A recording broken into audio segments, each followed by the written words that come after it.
इस बीच सामने आ रहा है। यूक्रेन की मिलिट्री बेस पर रूस का कब्जा। जी हां, यह बड़ी खबर। यूक्रेन के मिलिट्री बेस पर रूस ने कब्जा जमा लिया है। खेरसॉन में रूस के कब्जे में है पूरा मिलिट्री बेस। खेरसॉन पर पहले ही कब्जा हो चुका है, अब मिलिट्री बेस पर भी कब्जा। वैसे भी यह तय था क्योंकि खेरसॉन ही रशिया के कब्जे में आ चुका था, तो रूस में कब्जे में है पूरा का पूरा मिलिट्री बेस। ये बड़ी खबर इस वक्त निकलकर सामने आ रही है और बहुत बड़ा झटका भी। देखिए, यहां पर यह कहा जा सकता है ज़ेलेंस्की भले अपने सपने बुन रहे हो बाहर बैठकर पोलैंड में, क्योंकि यही कहा जा रहा है कि वो पोलैंड में है, वहां पर कमला हैरिस उनसे मुलाकात भी कर सकते हैं, लेकिन इन सब के बीच अपना दायरा लगातार और अपनी जो पकड़ है वो पुतिन की सेना लगातार बढ़ाती चली जा रही है। भले ये युद्ध जो है वो 11वें दिन में प्रवेश कर गया हो, बहुत वक्त लग गया, लेकिन इसके बावजूद इरादे वही हैं जो पहले दिन थे। ये देखिए, खेरसॉन में यूक्रेनी बेस पर रूस ने किस तरीके से कब्जा जमाया, उसकी तस्वीरें आप देख सकते हैं। ये दुनिया इस वक्त तस्वीरें देख रही है और नो डाउट ज़ेलेंस्की भी। दिनेश नैन जी, खेरसॉन पर कब्जा तो था ही और उसके बाद अब मिलिट्री बेस पर भी कब्जा। अब यहां से क्या माने सर, ये आगे, क्योंकि एक एक करके शहरों का दायरा बढ़ाया जा रहा है, कितने दिन ये युद्ध और इसी तरीके से आगे बढ़ता रहेगा? देखिए, खेरसन जो है ये एक शिपयार्ड का बहुत बड़ा हब है जो कि ब्लैक सी से लगता है और जनरली ये सेंटर में आता है। यूक्रेन के उत्तर में बिल्कुल सेंटर है जो एरिया है, जो कि ब्लैक सी के तट में है और क्रीमिया के साथ में लगता हुआ है। इसके बिल्कुल नॉर्थ में यानी उत्तर की तरफ एक शहर है माइकोलेव, और माइकोलेव से करीब 30 किलोमीटर आगे इनका एक एयरफोर्स स्टेशन और बहुत बड़ा मिलिट्री बेस था जिसको कल रात को रूसी सेना ने कब्जा किया है। परसों से वहां बम्बार्डमेंट चल रही थी, लेकिन खबरें ये है कि कब्जा वहां पे किया गया है। देखिए, रूस जो है अपनी बहुत एक स्ट्रेटेजी के मुताबिक चल रहा है। यूक्रेन को छोटा मोटा शहर देश नहीं था और इतने बड़े बड़े शहर, इतने फैले हुए शहरों के अंदर तो ये भी नहीं कि 4-5 दिन के अंदर कोई भी सेना एकदम से जाके काबिज हो जाएगी। लेकिन जिस हिसाब से डेनियर रिवर जो कि आपकी कीव से लेकर के ऊपर उत्तर से लेके और नीचे अगर आप आते हैं खेरसन के आसपास के इलाके में या ज्योपर्जिया के इलाके तक में, इसके पूरे पूर्व के अंदर, चाहे वो आपका चर्नीहिव का प्रांत हो, चाहे उससे और पूर्व में चले जाइए आप खेरकीव का प्रांत हो या डोनबास का इलाका हो, और फिर नीचे समुद्र के तट पे आ जाए तो ज्योपर्जिया से लेके खेरसन से लेके ओडेसा तक, इस सभी जगहों पे 14 से 15 जो सबसे इंपॉर्टेंट शहर हैं आशा जी, उन पे रूस काबिज हो चुका है। इन्हीं इलाके के अंदर से रूस की जो गैस पाइपलाइन है नॉर्ड स्ट्रीम 1 वो जाती थी। रूस नहीं चाहता था कि यूक्रेन कोई बदमाशी करे, कोई गलत काम करे, कोई तेल को रोके, क्योंकि अब तक जितनी भी सैंक्शन लग चुकी है रूस के ऊपर, लेकिन ना तो कोई सैंक्शन मैं बताना चाहूंगा यूरोपियन कंट्री अमेरिका ने तेल के ऊपर लगाई है और ना ही रूस ने तेल और गैस का जाना रोका है। ये चल रहा है अभी।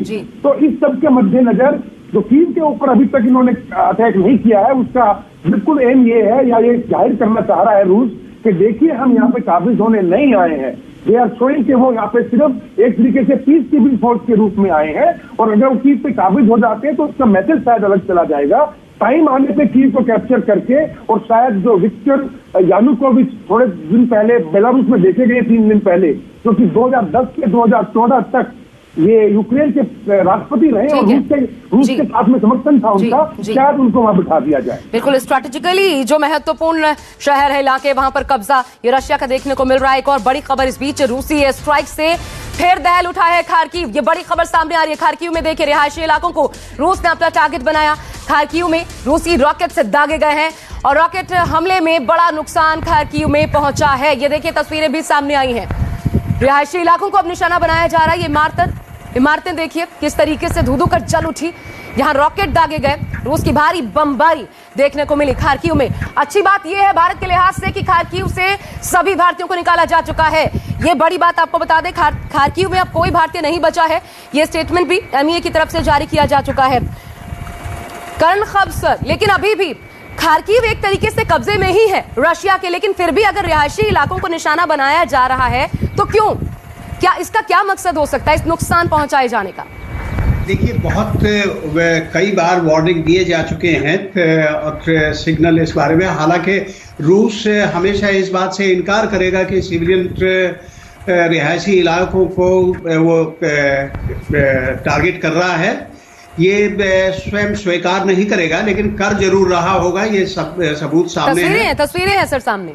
बिल्कुल सामने तस्वीरें हैं और हो रहा है, लगातार हो रहा है। ये एक रणनीति इस ढंग की भी है कि एक्सटेंशन ऑफ उसका फोर्स का एम्प्लॉयमेंट इस ढंग से कि पूरे देश की जनता को ही डेमोरलाइज, मिलिट्री को डेमोरलाइज करने का एक तरीका होता है। ये अब सिविलियन जनता जो उठ रही है रूस की सेना के खिलाफ हथियार लेकर, और एक जज्बा है यूक्रेन की जनता में जो बड़ा देशभक्ति का जज्बा कई बार दिखाई दिया है, जो मरने मारने के लिए बिल्कुल तैयार है, उनका जज्बा तोड़ने के लिए ये कार्रवाई की होगी कि उनको डराया जाए, उनके फैमिली, बच्चे, उनके नारियां, जितने महिलाएं हैं उनको भयभीत किया जाए ताकि वो प्रेशर डालें वहां से यूक्रेन को छोड़ने का और या सरेंडर करने का अपनी सेना पे, अपने सरकार पे ये दबाव डालें कि इससे अच्छा ये खत्म करो मामला। ठीक है सर, यानी कि साफ है, ये स्पष्ट है, हर एक कदम जो रशिया उठा रहा है वो सोच समझकर और बेहद अपने मकसद को पूरा करने के लिहाज से। आप दोनों हमारे साथ बने रहिएगा, बहुत छोटा सा ब्रेक यहाँ पे ले रहे हैं, बड़ी खबरों के साथ तुरंत लौटेंगे। इस ब्रेक के बाद वापस देखते रहिए न्यूज़ 24। नमस्कार, मैं हूं मानक गुप्ता। अगर आपको हमारा ये वीडियो पसंद आया हो तो इसे लाइक और शेयर जरूर करें, और हाँ, हमें सब्सक्राइब और फॉलो करना ना भूलें ताकि आप देश और दुनिया की कोई खबर मिस ना करें। तो जुड़े रहिए हमारे साथ और देखते रहिए न्यूज़ 24।